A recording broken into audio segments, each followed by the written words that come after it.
Oh, it's recording. Oh, hey, Gail.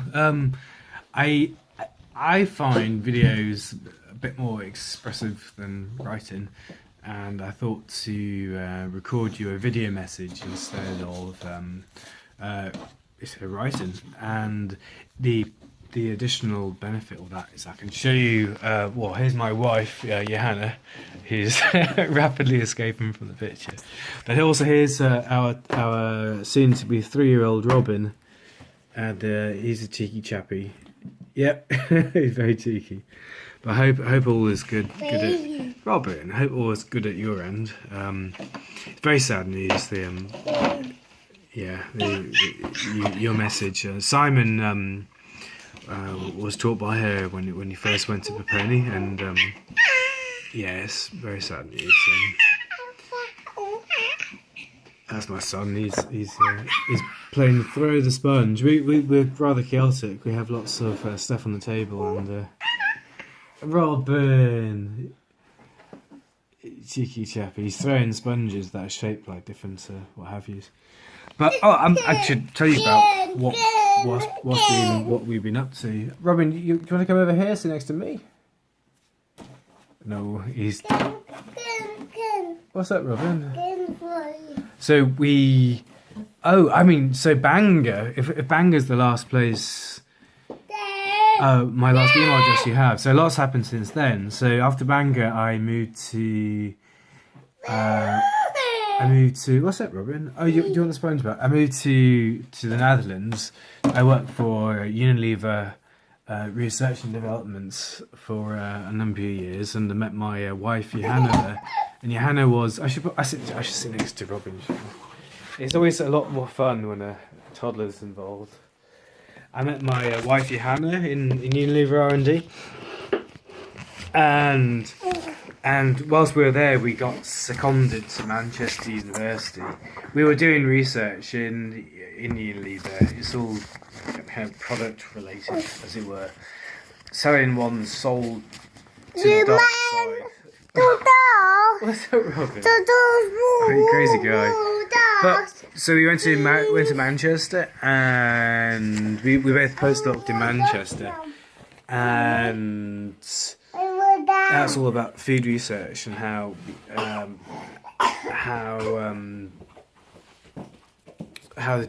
for me anyway, how the different senses link up to create a whole in terms of your eating experience.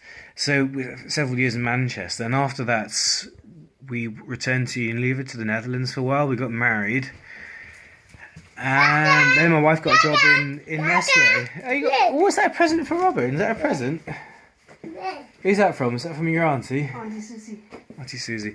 So we moved to the Netherlands. Johanna got a job in Nestle R&D as a psychologist, and so we moved over there. I followed on a half year later, and I was on my own in the Netherlands a half year, and that wasn't very nice to be apart from each other for such a long time. But we eventually both ended up in the Netherlands anyway, in Switzerland, in Lausanne, French-speaking Switzerland. My French is abysmal, and it still remains to this day really, really bad. I did a year-long French course, and after that time, I was still really bad. In fact, Johanna started off with no French, and she ended up with better French than my augmented 1-year course French. But anyway, that's anyway. I'm not very good at languages. I guess that's a UK specialty. So we're in the Netherlands in Lausanne for 3 years, I think. Oh, so what I was doing was I started my own business. So I spent time in the Netherlands looking for a job in Switzerland. Never materialised, nothing appropriate anyway. So I started my own business up, and the business was online research, to do very rapid online research. So after 3 years, we moved back to the UK, following Johanna's career, which is awesome. And so Johanna now specialises in these inhalers, the intermediate step between quitting smoking and smoking cigarettes is these days these inhalers where you inhale nicotine but in a vaporized form. And that's what she's doing. I think it's good.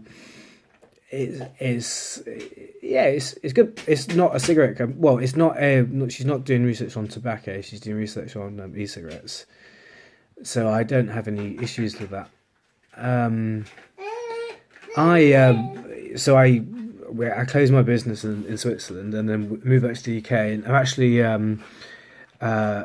linked up with some colleagues and friends from Oxford University. So I'm whilst in Switzerland, I linked up with Bristol University and also Oxford University, and I was doing different types of research with both groups.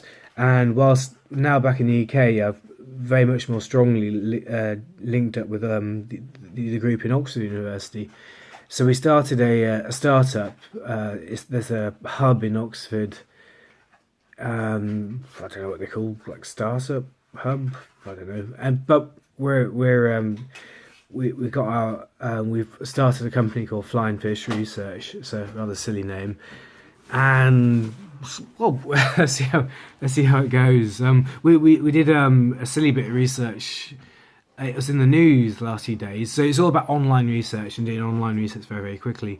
And so the silly bit of research in the news was how music can link up to different cuisines, and in a nutshell, Justin Bieber doesn't link up to any cuisine, preferably link up to any cuisine, whereas I think if I recall, jazz links up to all sorts of different types of fast foods, cuisines, Indian food, Chinese food, Thai, etc. Yeah, I mean that's about it really. I can't think of any other news. I'll tell you a bit about what other people are doing. So Peter Warren, he studied in Oxford, like biological something or other, and he's now a detective in Oxford with the police force. So if you Google Peter Warren, you'll find him involved in lots of police stories. Theo Berry is, I'm sure you'll be happy about this, he's an English teacher. I don't quite know where, but he studied in Bristol University, and he seems to be doing very well. He's got two children. Ben Clarfield is in Canada, and he's started a gym. I guess he likes his weights, so he started a gym. I think he calls it a boutique gym, and all seems to be going very well. Emma, what was her original last name? Emma Nicholas. She's in Australia. She's a graphics designer. Rebecca Shaw is in Australia. I don't recall her profession though. And Neelam's a famous journalist doing who knows what. Anyway, I hope all is well your end, and we must catch up. We most certainly should. It'd be lovely to introduce Robin to you, and take care. I hope all is good. So, cheers.